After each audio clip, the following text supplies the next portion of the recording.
Everyone, अगर आप class 6 से 10th के बीच के स्टूडेंट हैं और आपको फिजिक्स, केमिस्ट्री या फिर मैथमेटिक्स में कोई भी डाउट होता है तो आप हमारे टेलीग्राम ग्रुप पे पूछ सकते हैं। वहाँ हम आपको one two one live doubt solution provide करते हैं। या हमारे टेलीग्राम ग्रुप का लिंक है, चलिए क्वेश्चन पे चलते हैं। क्वेश्चन ये है, find the equivalent resistance B, the current passing through the cell and C the current passing through the 30 ohm resistor in the circuit shown in the figure. मैं पहले आपको क्वेश्चन एक बार एक्सप्लेन कर देता हूँ। क्वेश्चन में ये कह रहा है कि जो ये आपको पैरेलल कॉम्बिनेशन दिख रहे हैं दो रेजिस्टेंस के, इनका आपको इक्विवेलेंट कैलकुलेट करना है। ठीक है, पहला क्वेश्चन। दूसरा क्वेश्चन आपको ये कह रहा है कि आपको ये बताना है कि इस सर्किट से कितना करंट फ्लो करेगा। यहाँ पे सेल लिखा हुआ है तो इस बात का ध्यान रखें, ये जो 6 वोल्ट का सेल है ना, इससे कितना करंट फ्लो करेगा, या फिर ओवरऑल कहूँ तो इस सर्किट से कितना करंट फ्लो करेगा, आपको वो calculate current passing through this 6 volt cell. और जो तीसरा क्वेश्चन है वो ये कह रहा है कि ये जो 30 ओम का रेजिस्टेंस है ना, इससे कितना करंट पास कर रहा होगा, आपको ये कैलकुलेट करना है। बहुत ही ईजी है, चलिए हम एक एक करके तीनों कैलकुलेट करते हैं।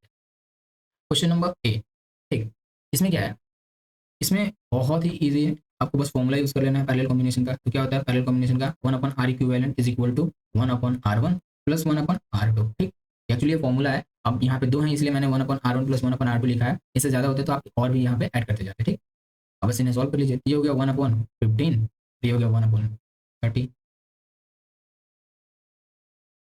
जब आप इनका एलसीएम निकालेंगे तो ये हो जाएगा 30, यहाँ हो जाएगा 2 + 1, तो ये क्या आएगा 3/30, से कैंसिल करते हैं 1/10, ये हो गया 1/10। ये क्या आया 1/R equivalent is equal to 1/10। R equivalent क्या हो जाएगा, आप इसका रेसिप्रोकल करते हैं, मैं यहाँ पे फिर से लिख देता हूँ 1/R इक्विवेलेंट इतना होगा। अब जब इसका रेसिप्रोकल करेंगे यानी कि आप इनको उल्टा कर देंगे या फिर क्रॉस मल्टीप्लिकेशन कर देंगे, जो करना करें आपको, देखें आपको R इज इक्वल टू 10 ओम मिल जाएगा। ठीक, ये आपका हो गया पहले क्वेश्चन का आंसर, यानी कि आपका जो आर इक्विवेलेंट है वो 10 हो। दूसरा क्वेश्चन ये कह रहा है कि इस सेल से कितना करंट फ्लो कर रहा है, आप ये बताएं। ठीक, तो इसके लिए अगर हमें ये सर्किट डायग्राम दिया हुआ है, चाहे कैसा भी सर्किट डायग्राम दिया हो, तो आपको क्या सबसे पहला काम यही करना होता है, आपको अगर करंट फ्लो कैलकुलेट करना है तो उस सर्किट से आपको आर इक्विवेलेंट कैलकुलेट करना होता है। ठीक, यानी कि इक्विवेलेंट रेजिस्टेंस कैलकुलेट करना होता है। और यहाँ तो हमने पहले पार्ट क्वेश्चन में ऑलरेडी ये काम कर मतलब कर दिया। तो अब हमें क्या करना है, हमें बस अब करंट कैलकुलेट करना है कि कितना पास कर रहा है। चलिए हम कैलकुलेट करते हैं। ठीक, मैं फिर से एक बार सर्किट डायग्राम यहाँ बनाऊंगा, लेकिन इस बार मैं क्या करूंगा, इस बार मैं यूज करूंगा इक्विवेलेंट रेजिस्टेंस। ठीक, तो दो की जगह पे मैं एक रेजिस्टेंस यूज कर लूंगा जिसको मैं इक्विवेलेंट रेजिस्टेंस कहूंगा। एक सेल जो है 6 वोल्ट की वो यहाँ पे।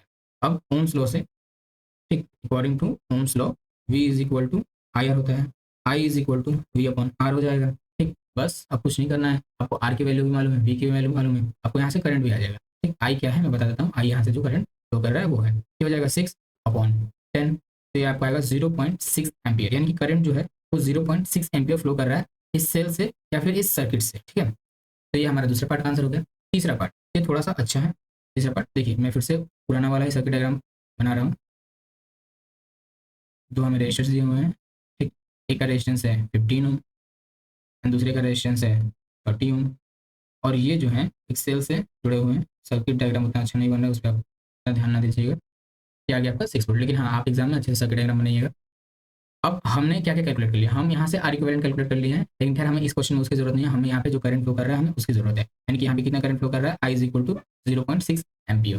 ठीक, देखिए क्वेश्चन ये कह रहा है, क्वेश्चन नंबर जो 3 है आपको सी है, उसमें कह रहा है कि जो 30 ओम का जो रजिस्टर है ना, इससे कितना करंट फ्लो कर रहा होगा। देखिए इससे पहले वाले क्वेश्चन में आपको बताया था कि सीरीज कॉम्बिनेशन में, जब सीरीज कॉम्बिनेशन होता है यानी कि एंड टू एंड जब रजिस्टर्स जुड़े होते हैं तो उसमें क्या होता है, उसमें करंट सब सारे रजिस्टर से सेम फ्लो करता है, लेकिन पैरेलल कॉम्बिनेशन में सेम नहीं फ्लो करता है, सब में वो करंट बढ़ जाता है। तो यहाँ हम 0.6 तो आंसर नहीं लिख सकते, हमारा करंट यहाँ तक तो वही आई ही जाएगा, यानी कि 0.6 एम्पियर ही जाएगा। लेकिन इसके बाद से क्या होगा, यहाँ से बढ़ जाएगा, ये जो ब्रांचेज हैं यहाँ से यहाँ इसकी ओर I1 चला जाएगा, और इधर से मैं इसको I1 लिखता हूँ और यहाँ I2 लिख देता हूँ। ठीक, यहाँ से I1 चला जाएगा, यहाँ से I2 चला जाएगा, यानी कि अलग अलग जाएगा। और जब फिर यहाँ से आएंगे ना तो I1 और I2 ऐड हो जाएंगे, यानी कि I1 प्लस I2 ऐड हो जाएंगे। और मैं आपको बता दूँ ये दोनों जुड़ के 0.6 एम्पियर ही होंगे। एक मिनट सॉरी, नीचे, हाँ, ये दोनों जो ऐड होंगे ये 0.6 एम्पियर ही हो जाएंगे ऐड होकर, यानी कि ये जो I है यानी कि 0.6 एम्पियर है, ये स्प्लिट हो जाएगा यहाँ पे। और जितने भी मान लीजिए यहाँ पे दो रजिस्टर है तो ये दो पार्ट में यहाँ पे स्प्लिट हो जाएगा, और ये इक्वल पार्ट में स्प्लिट नहीं होगा, ये अलग अलग मतलब इक्वल पार्ट में स्प्लिट नहीं होगा, जितना रजिस्टर होगा उसके अकॉर्डिंग ये स्प्लिट होगा। लेकिन ये है कि जब आप सबको जोड़ेंगे ना तो आपका वो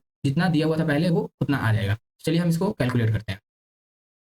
देखिए इस रजिस्टर के अराउंड कैलकुलेट करना है आपको, कभी भी किसी भी रजिस्टर के अराउंड या फिर अक्रॉस उसके आपको पोटेंशियल डिफरेंस पता होनी चाहिए, तभी आप उसके अराउंड या फिर उससे कितना करंट पास कर रहा है आप ये कैलकुलेट कर सकते हैं। देखिए किस तरह से, जैसे ये हमारा रजिस्टर है, यहाँ से हमें I2 कैलकुलेट करनी है। ठीक, हमें R की वैल्यू मालूम है, हमें एक चाहिए क्या V, यानी कि इस रजिस्टर के क्रॉस पोटेंशियल डिफरेंस अगर हमें मालूम चल जाए तो हम कैलकुलेट कर लेंगे। अब ये कैसे मालूम चलेगा, तो ये एक पैरेलल कॉम्बिनेशन है, और पैरेलल कॉम्बिनेशन में क्या होती है कि जो सेल की जो वोल्टेज होती है ना, या फिर सेल की जो पोटेंशियल डिफरेंस होती है, या फिर पोटेंशियल होती है, जो भी आप बोले, वही क्या होगी, वही सारे इंडिविजुअल एलिमेंट्स की भी वही पोटेंशियल डिफरेंस होगी। यानी कि यहाँ पे 30 ओम के रेजिस्टर के लिए भी 6 वोल्ट हो जाएगा पोटेंशियल डिफरेंस, और 15 ओम के रेजिस्टर के लिए भी वो 6 वोल्ट ही हो जाएगा। तो हमारे पास क्या क्या डेटा आ गया, देखिए हमें क्या क्या मिल गया। हमें I2 कैलकुलेट करनी है, ठीक, जो हमें नहीं मालूम। हमें V मालूम चल गया 6 वोल्ट, और रजिस्टर जो कि मैं R2 लिख रहा हूँ, ये हमें मालूम चल गया क्या, 30 ओम।